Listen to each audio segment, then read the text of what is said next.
Neha Dhupia, welcome to NDTV. Thank you. You caught me off guard. Good to see you. I didn't think that as soon as you say we start recording, we start recording. I thought you'd be like, let's start recording. And then, you're so used to like, okay, sound ready, action cam. And then you're like. But you're so used to just switching on. Look at you.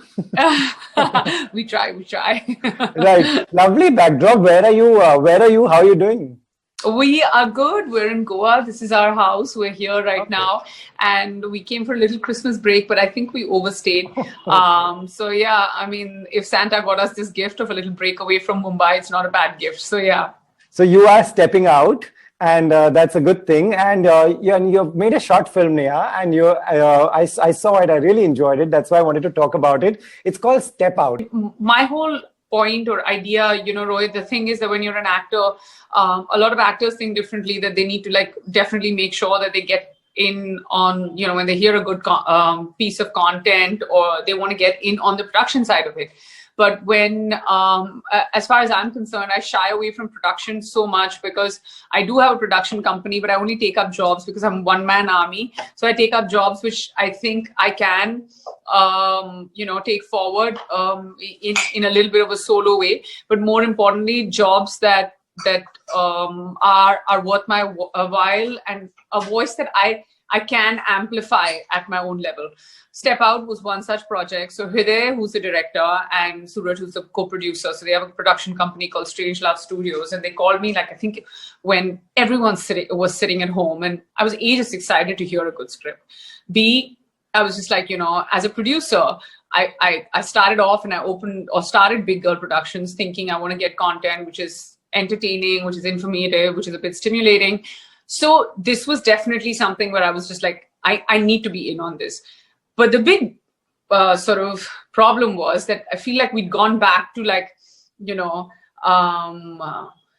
it's not the right analogy, but we went back in time because you don't have a location, you don't have safety, you don't have anything, how you're going to do it. So we took a really, really micro crew.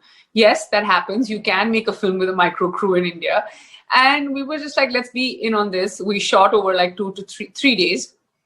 And here we've got Step Out, which is a 10-minute film. It's a short film, and I'm extremely proud to be a part of it.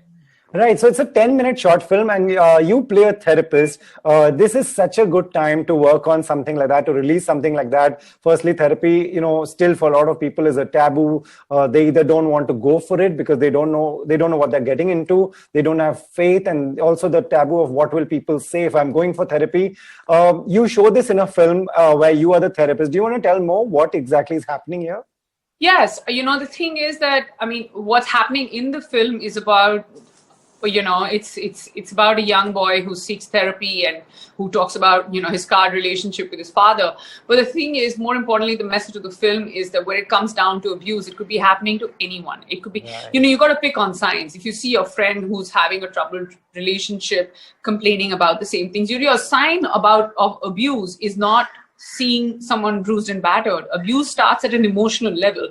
And if it means that your friend's getting uncomfortable in the room when his or her partner's around, or one of the two parties is using, rough, rude, offensive language, or, you see a change in some sort of behavior pattern.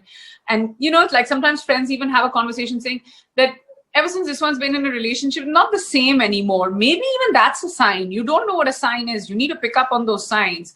See, Rohit, the truth is that I'm no expert.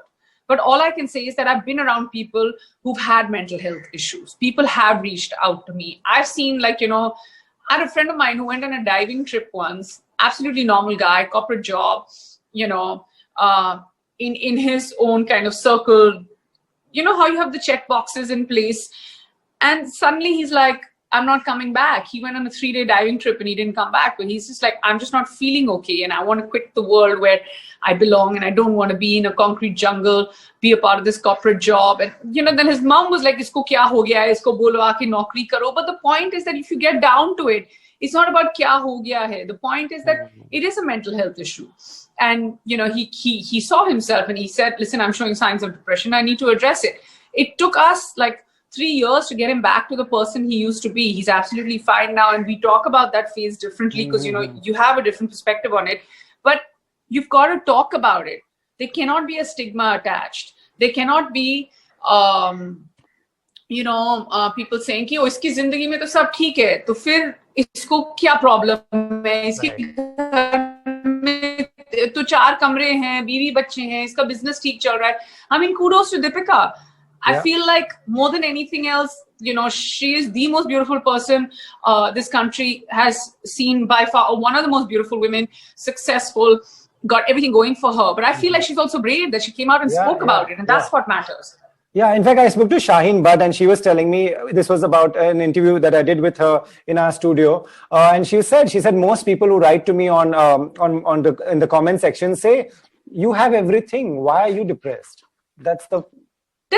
Depression and mental health is not defined or distinguished or differentiated by the demographic you come from. It's not that. It's not ki just because sab hai. Yes, there is a large part of our population that feels ki going to a shrink can be expensive, so we do not want to spend our income going and seeing a shrink. Right. And there's that section of society, and I feel where they come from. There's also another section, unfortunately, of society that says कि इसकी तबीयत ठीक नहीं है, ऐसा करो तुम कुछ मीठा खा लो, ठीक हो जाओगे, या फिर ऐसा करो 3 दिन के लिए तुम गोवा चले जाओ अपने दोस्तों के लिए. No, that's not it. You can't. You're just. I mean, if you have a migraine and you're sitting between 6 people and saying, "Listen, I've been out in the sun, my head is hurting," there will be, one out of those other 6 people who will say, "Oh, listen, I also have a migraine. This is the medicine I take. This is the doctor I visit." So come out and talk about your issue, because someone else is probably going through the same thing, and it'll encourage them to do so as well. Right.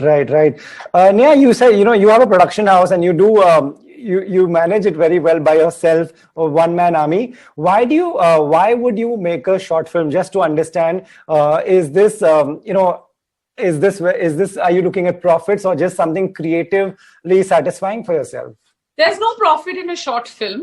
Yeah. There was a huge amount of creative satisfaction, and there was this, sometime back also, I went through a phase where, I took a stand against abuse, and I was trolled senseless because people didn't understand where I was coming from. Right. It is something that I believe in. I wouldn't back every short film that comes my way. Before this, I've done 2 other short films. One's called Lust Stories, the other one's called Devi. But you do a short film because you believe in it. You do a short film also because people have only that much attention span now. So good or bad, everybody will give you 10 minutes to watch it. But jokes aside, Rohit, I was coming from a place where I hadn't really worked. So, after Tumhari Sullu, I took a year off because I wanted to come back to, my original size on screen. Just when I was just about getting a few offers, the lockdown happened. So technically for like over 2.5 years, I've not worked as an actor. Right. So if I had to take the punt on myself, at most I can take the punt on myself is on a short film. Right. So I was also feeling very rusted, and I just wanted to face the camera, and there's a huge amount of frustration that everyone had, even creatively, in 2020. I was fortunate enough to shoot the short. I did No Filter Neha. We did an entire season that kept me busy for 2.5 months. Right. The launch and publicity and everything included, it was a span of 3 months that I was busy and working from home.